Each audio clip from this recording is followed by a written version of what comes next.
Hey, we are back. Matt Kelly, Matty Riser, WrestleMats coming at you with a hot takes. Whew, and Fuego tonight, Matty. We are in Fuego. Nothing but hot takes coming your way for this episode of WrestleMats.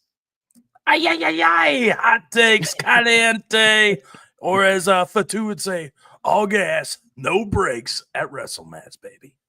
Hell yeah, absolutely. Going to be talking hot takes for the main topic of tonight's show. You, of course, can find us live as you are accustomed to on Tuesday nights for the most part. Facebook, YouTube, and Twitch. Come on in, say hello. Give us the business, if you will, with our hot takes that we're going to get to here shortly. But before we get there, Manny, we got to back it up. Back it up, sir. Chill out for 1 second. We got to talk Saturday night's main event. And be honest, Maddie, I am pleasantly surprised with this particular edition of a Saturday Night Main Event because, for the most part, I think they have been a little bit of a glorified house show, if you will. I don't know if you agree with that or not, but it feels like I haven't really been invested in it. They haven't necessarily always advanced storylines for WWE, and this one, I think, took a pretty good step forward. Yeah, like you said, advanced storylines. I think WWE nailed it on this. Wasn't too many surprises and like matchups who we thought were going to win, whatnot. But like you said, surprises, we got those. We got advancement of the storylines. To me, it was a great show. I enjoyed just the whole nostalgia vibe of Saturday night's main event, whether it's Ventura guys or whatnot. It was a great episode. I was highly entertained by everything. Yeah, very, very entertained. We got a little bit of a preview of Money in the Bank already, so that's nice to get a little bit of a tease and understanding where we're going with that story. So it looks like, at least for now, right, that it's going to be John Cena and Logan Paul against a returning Cody Rhodes, making his first appearance since WrestleMania and main event Jey Uso. Yeet. So we got that as a tag team match that's going to unfold at Money in the Bank. Now, we've been hearing the rumors, Matty, that Travis Scott is maybe going to be involved at Money in the Bank. I think that's just been floated rumors right now. But do you see him being like a full-on participant in this match, or is it more so of like a WrestleMania style run-in, help from the outside, that sort of thing? Well, that's a good question because that's what we've kind of heard is that he's training to be a pro wrestler. So does it add to it? I don't think they waste it on a Money in the Bank. If you're going to have him actually wrestle, I think you save that for a bigger moment. But to have him involved, I mean, just the audience you're getting from that, it's got to be huge. Ooh, this may feed into our hot takes. Mini hot take right here, Matty. Money in the Bank. Where do you rank that as a WWE PLE? It's down there. It's not up there. Ooh. Why? What do you got for me? Oh, we disagree. I think it's moved into the top 4. What? Wow. Okay, Another show, and I don't know. This is kind of the show to do it. Honestly, is a hot take. Is that a hot take? I feel like it sets up a lot to do with where WWE goes for the next year. I think it's one of their biggest avenues to create new stars for the new year. Well, and even just for this one, we get 2 Money in the Bank matches, and then just the main event of Logan Paul and Cena versus a returning Cody Rhodes with the hottest superstar in wrestling, Jey Uso. Yeet, this is going to be magic. Dude, what a matchup that is. That by itself is like one of those dream matches off the current product. You get 4 of the best wrestlers. This is not like something you see on Raw every week. This is pay-per-views. Yeah, so for PLE, maybe Money in the Bank, maybe that's not such a hot take. Bumping up the ladder. All right. We'll chat more as we get closer then. But let's go back to Saturday Night Main Event because I think people may have thought that I had a hot take a few weeks ago on this podcast. Give me those flowers, baby. I said Bronson Reed. I had never been more convinced than a couple of weeks ago that he was going to be the new addition to this group. And at Saturday Night Main Event, we got it. And then on Monday Night Raw, man, I thought Paul Heyman made him look like $1 million. I really, really did. And I love this addition to this group. Bronson Reed now joining Seth Rollins, Braun Breaker, Paul Heyman. Dude, the visionary and with his disciples, like it just fits. It gels good together. And Bronson Reed, we've talked about it pre-injury, just how big and how they did it right with him compared to a Braun Strowman or big shows of the past. Bronson Reed has that killer look, and now they're going to take advantage of it, putting him with a mouthpiece, putting him with a messiah like Seth freaking Rollins. I thought they looked cohesive. I thought they looked like they had kind of fallen in line to Seth Rollins and behind him. And they are just gonna, gel and work together and do what they need to do as they did in the main event to get Seth Rollins to where he needs to be. Now, we're at an interesting dynamic though in this group, and Seth Rollins basically kind of touched on it during his promo where he's like, 5 minutes ago, you were all singing my song and now you're booing me. And then the crowd starts singing his song again. And then he goes on more and then they start booing him. So like what part does Bronson Reed, Braun Breaker, Paul Heyman have to play in this to finally just like, do they just got to change the theme song for Seth Rollins, or can he keep it? Can he get the heat? Like what's got to happen there for this group to level up a little bit? So tough because Seth Rollins is the main event. He is the guy of this group. So I think like you mentioned, you might have to change the entrance music to get a different vibe, because I think eventually the point of this is building Bronson Reed, building Breaker. And with such an entrance, we've heard Evolution. They had their own entrance music. Yeah. Seth Rollins can have his own music when it's just his match, but they need to go back to the studios. You don't have a Jim Johnson anymore, but let's come up with a banger for this group, this stable, this alliance. Yeah, so that's another thing. Are they gonna get a group name, you think? They got to, right? I think so. Is that too much old school for them, or do you think are we trying to be too cool and too cute with not changing things up? Well, I will say a couple of things have already changed, right? Braun Breaker is wearing the all black suit, which Bronson Reed immediately transitioned to last night. Right. And then in the main event with Seth Rollins, he had on the all black tights as well. So there is a little bit of a transition there. But when he first came out, it was still the very over the top sort of. He's got the gold chain now, the over the top clothes, all that sort of thing. So I don't know. It does feel like there needs to be a change, because today's audience, and I'm not saying it's right or wrong, but they still want to play along with all of the theme songs. Like they still want to be involved in the show in that way. And so to take maybe the next step or the next evolution, if you will, maybe it does need to change. I love the theme, but like maybe I shouldn't love it as much as I do. I don't know. Yeah, the whole point is you've got to build the faction. So to do that, I think that's how you level them up. Yeah. All right. Well, we'll see what is coming in the weeks leading up to Money in the Bank, because they're probably going to have a big role there, as Seth Rollins is now qualified for Money in the Bank. You want to get to some hot takes here, Maddie? Let's get it hot. Drop it like it's hot. All right. You want to go first? You want me to lead this thing off? Go ahead and lead this thing off, Mr. Kelly. All right. Now, I do want to preface this with, for the most part, most of my takes are pretty positive. So I'll start with the negative, and then we'll lean into the positive as we go along here with the show for the most part. But my first take is that TKO, the brand that has bought WWE, might be bad for the long-term product and might be bad for the fans. And I think we got a little bit of a taste of that this past week, Maddie, with the news dropping that WrestleMania has been pulled out of New Orleans and is looking to possibly go back to Vegas, and might be possibly looking to go back to Vegas for, consecutive runs, basically for the money.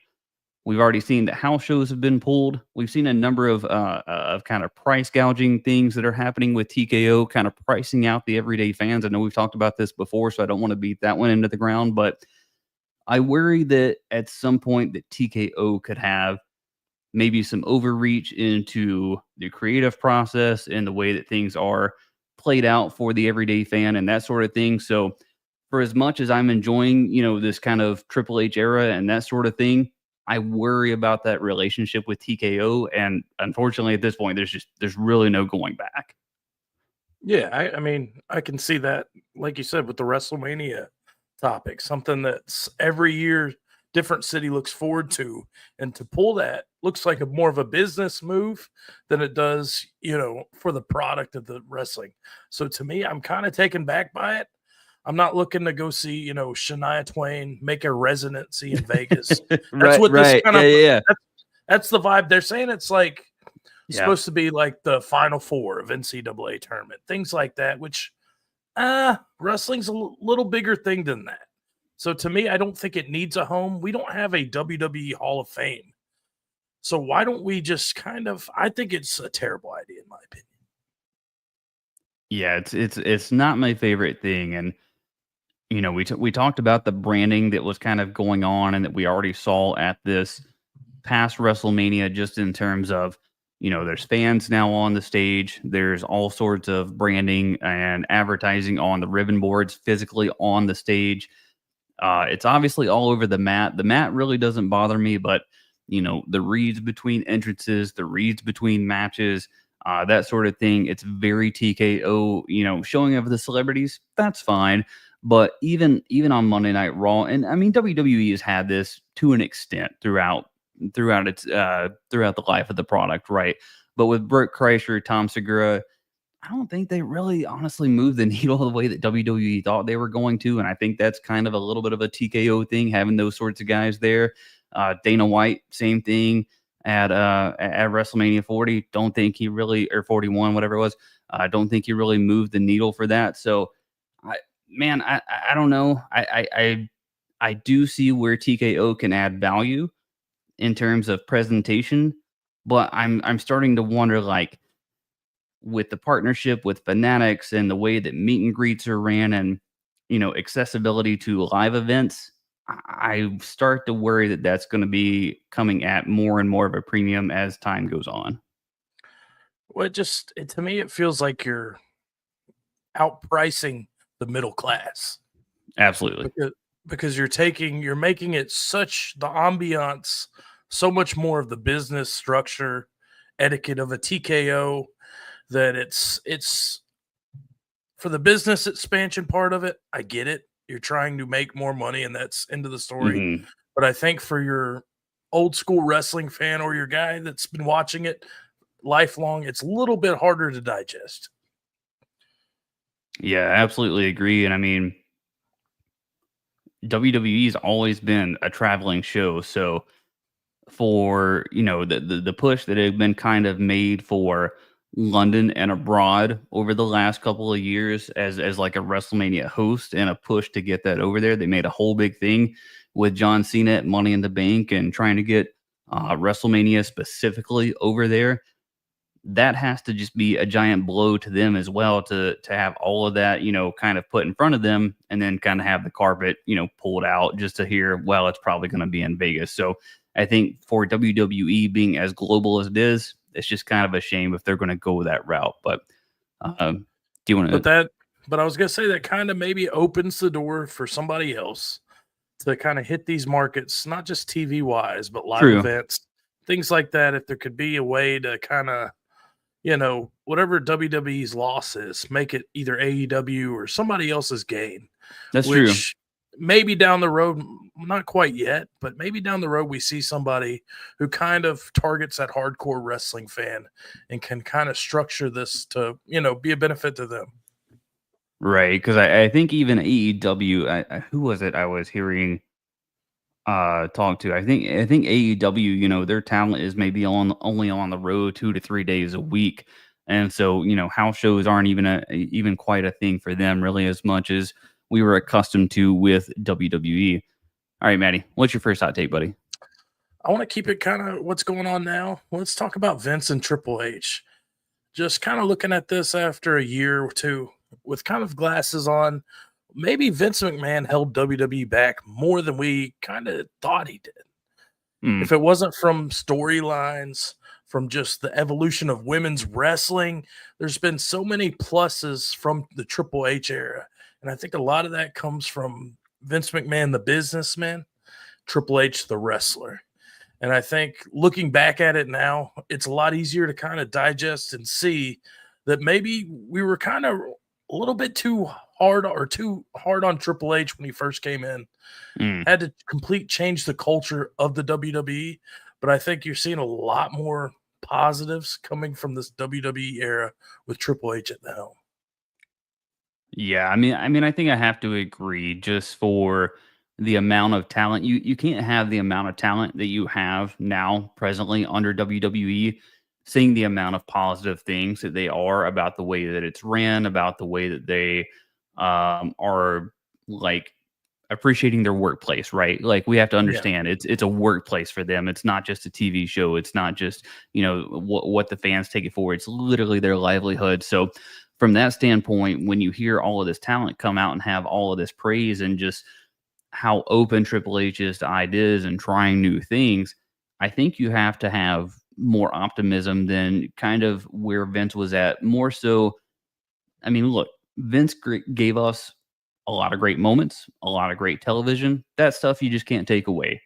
He also no, gave us a lot of bad moments. He also gave us a lot of bad television.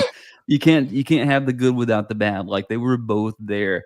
And it's not to say that Triple H and his product and his vision are perfect, but you do hear him often say, "Hey, look, we're going to try some stuff. It's not all right, going to work. It's just not that. It's just not how live TV and wrestling fans and this product works. But we are going to try." And I do think there's a difference between the way that Triple H is approaching the try than, scripts being ripped up 60 minutes before TV and things just being so off the cuff, TV to TV, the way that it was, especially for the latter part of Vince's tenure there with WWE. yeah. I mean, you look at storytelling.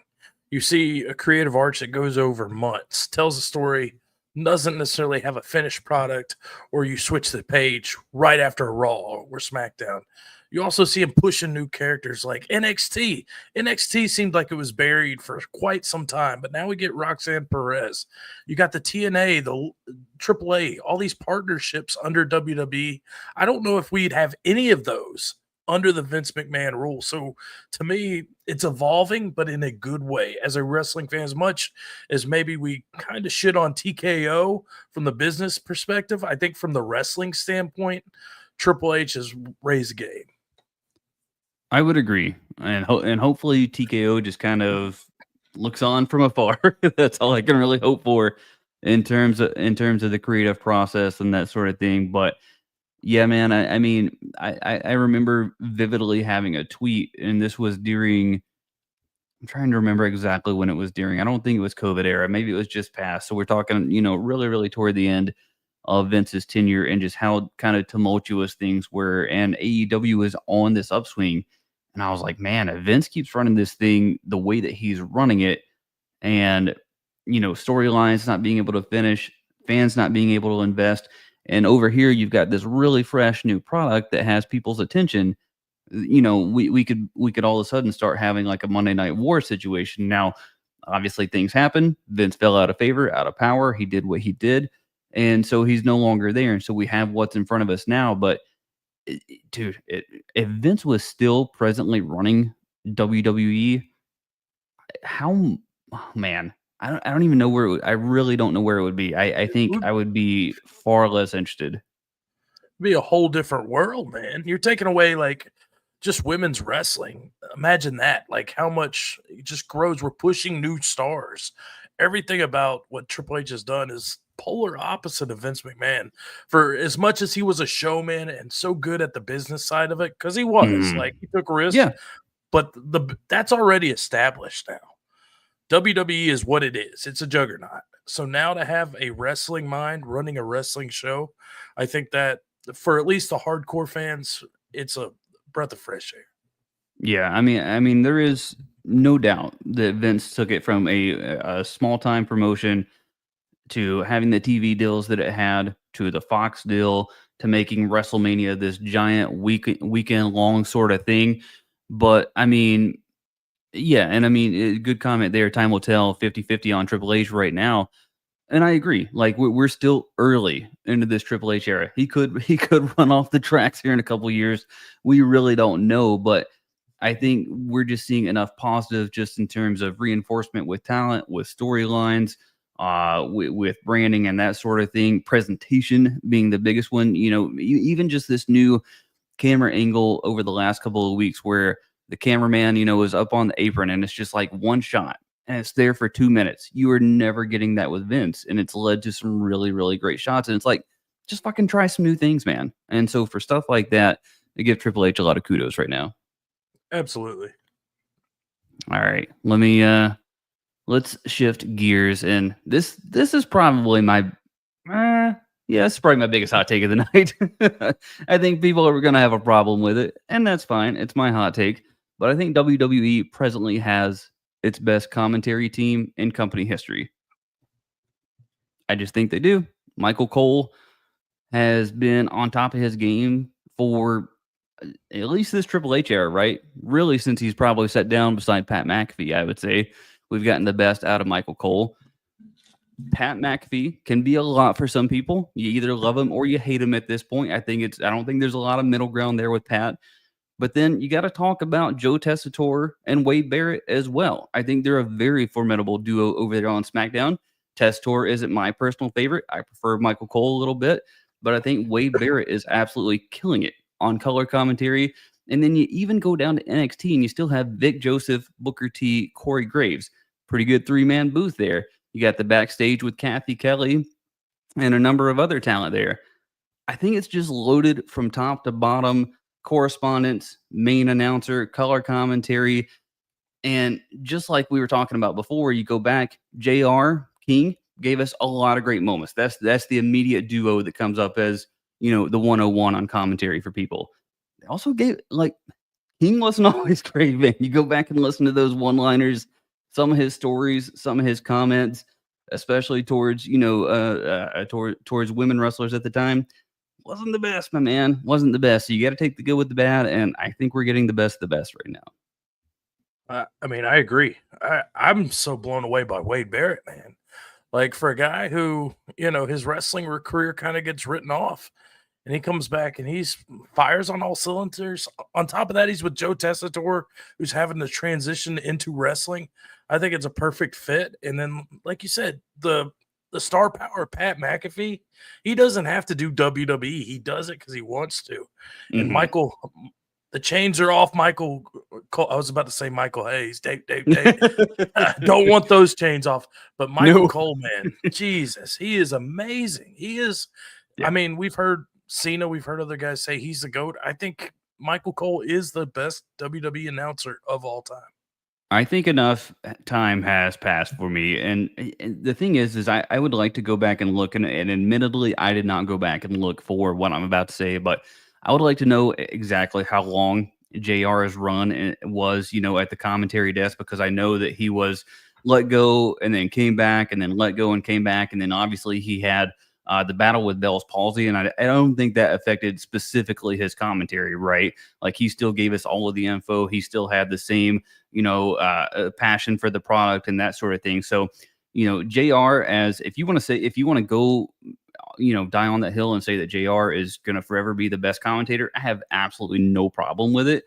But I just think with the level of talent that we have, the responsibility that Michael Cole has on a week-to-week sort of basis in terms of, the reads and keeping together storylines and that sort of thing, and then playing off of Pat, playing off of Jey Uso, all of this other stuff, I think you're getting the most pure, authentic announce team that we've ever gotten. And I don't know that we've ever gotten that before this. So it's a little bit apples and oranges in a way that we're breaking in, we're kind of breaking in a little bit of a new mold on the commentary desk right now. Absolutely. And I mean, the only thing that I can say that maybe JR was really good at catchphrases and memorable moments. That's fair. These one-liners that would stick with you forever. I don't know if that's necessarily something you can replicate. So I will give it to him. But like you said, dude, they're just this nucleus of talent they have at the announce team. It's so smooth, man. And it just tells the story in the ring. It doesn't take away. We're not hearing about what's going on Saturday night or next Sunday. We're sticking to in-ring action, and they know when to transition. To me, I can't agree more on this comment. All right. What you got next? Well, you know me, I love my nostalgia. So I gotta take it back, brother. Yeah. A lot of hot dogging and grandstand, and I'm going to hot take. Yeah. Macho Man Randy Savage, WWE dropped the ball on this guy big time, past, present, future. I don't know why WWE doesn't put him on the pedestal that everybody else does. Pop culture as a whole has this guy up here. I think WWE's always kind of not put him in that same breath with the Hulk Hogans, the Rocks, the Stone Colds, the Ric Flairs. And to me, that's a criminal, in my opinion. I just think there's so much with we were talking pre-show. Macho Man was 42 when he left the WWE. And everything that he accomplished from the IC title to Miss Elizabeth to the Mega Powers to even trying to usher in new talent in the 90s, man, the Macho Man was that guy. And I don't think there's a better argument for him, and that we're still that we're sitting here referencing him on this podcast, but B, you just look around anytime you go to a WWE event, how many Macho Man shirts do you see? It's no less than 50. I can tell you that right now. You still see Macho Man signs. You still see all the cosplay at these cosplay events or at live events every Halloween. You still got the Slim Jim references in there all the time. I mean, he is just synonymous with pro wrestling. The catchphrase, oh yeah. I mean, people do that all the time that aren't even watching wrestling today. All the time. It's the electric purple that he's got on. It's the orange. It's the beard. It's the voice. It's the elbow drop. It's like, man, he could have easily been up there, Mount Rushmore. Oh, absolutely.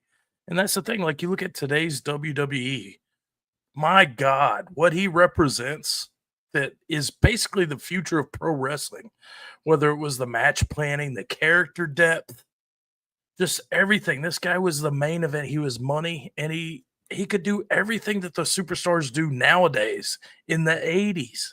That's how big of a deal this guy was. We're not even talking about the soap opera with Mrs. Elizabeth and the mountain moments with Hogan. Golly, dude, everything. But why does WWE blacklist this guy so much? There's got to be something more to it than just not liking the guy. Yeah, I mean, look, this is one thing that I'll say about WWE, for better or for worse. They pick and they choose who they want to remember and who they want to forget.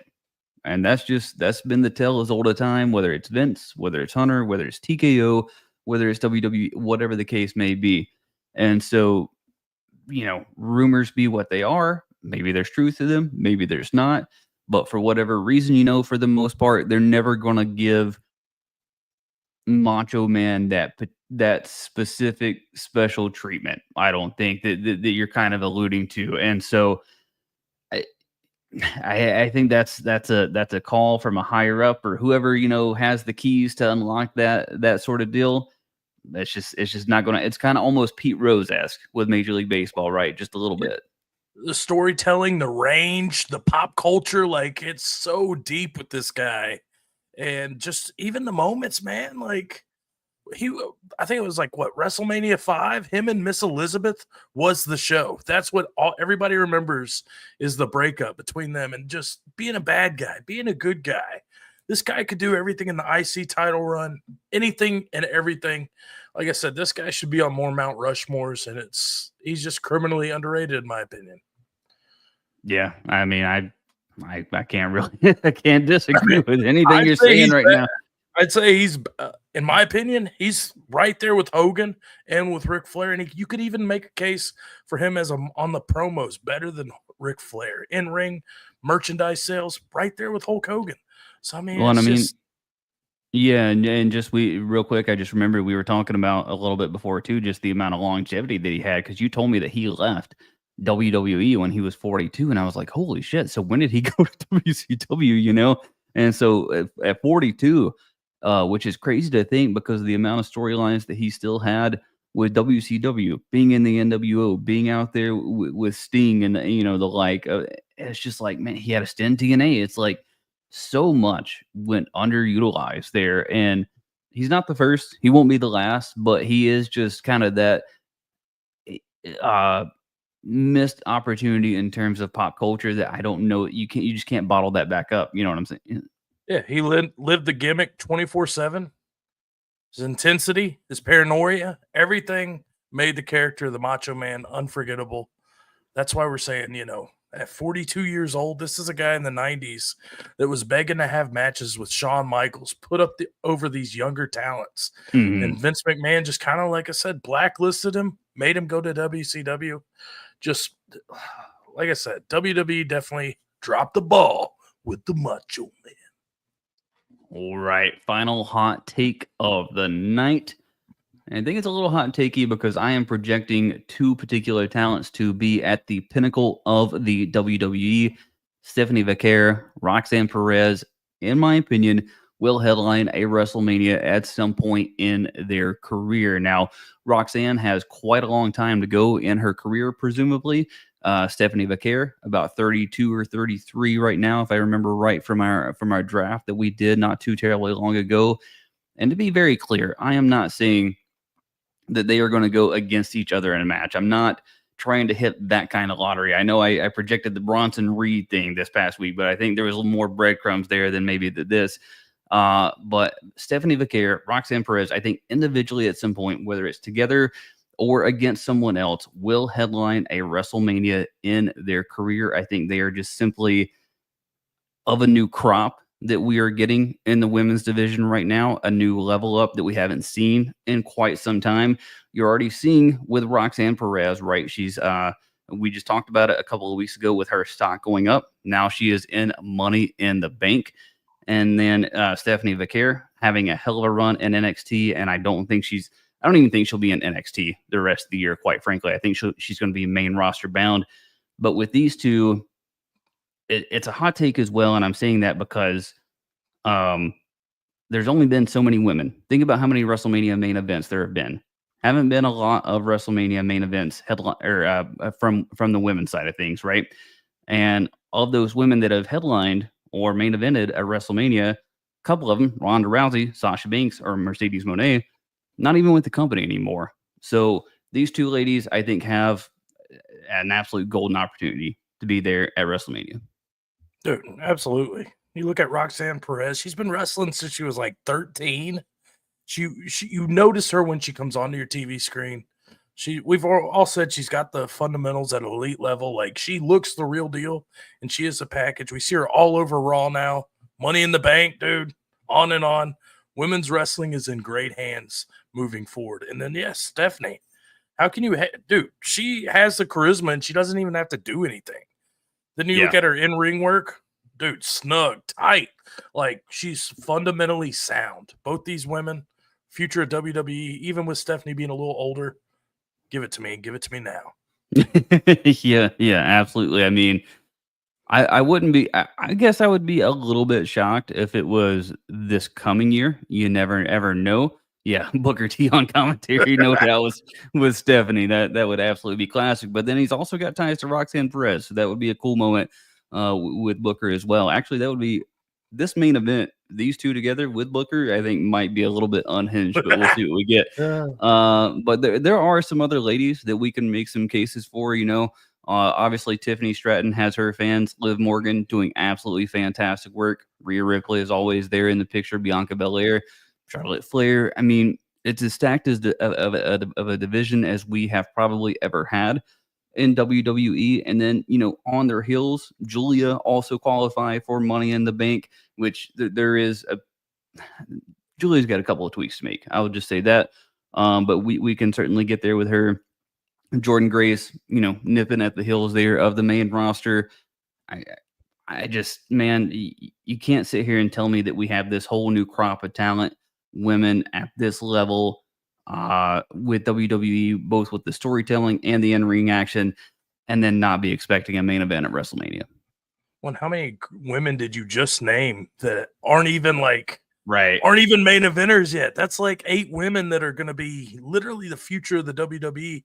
Then you add in a Rhea Ripley, you add in, every Charlotte Flair, all these other big names. Hey, maybe we get an AJ Lee after a moment, or a Sasha Banks, or the girls from AEW, dude. Like, come on, this is women's wrestling's neck and neck with men's wrestling right now. And if you're not on board with that, they just announced Evolution 2. So I don't know what more to tell you, but they're getting an Evolution 2 in Atlanta in July. So, I mean, women's wrestling is hot right now, and it is definitely here to stay. So, all right, that is going to finish us up for some hot takes this week. Maddie, thanks for joining us on Facebook, YouTube, Twitch, at WrestleMats, or at WrestleMatsPod over on Twitch. And Money in the Bank. A PLE that I believe to be a top 4 PLE is coming your way very, very soon. And we have a Money in the Bank preview show for you next week here on WrestleMats. Maddie, parting words, buddy? Thanks for playing the game. Drop it like it's hot at WrestleMats. See y'all next time.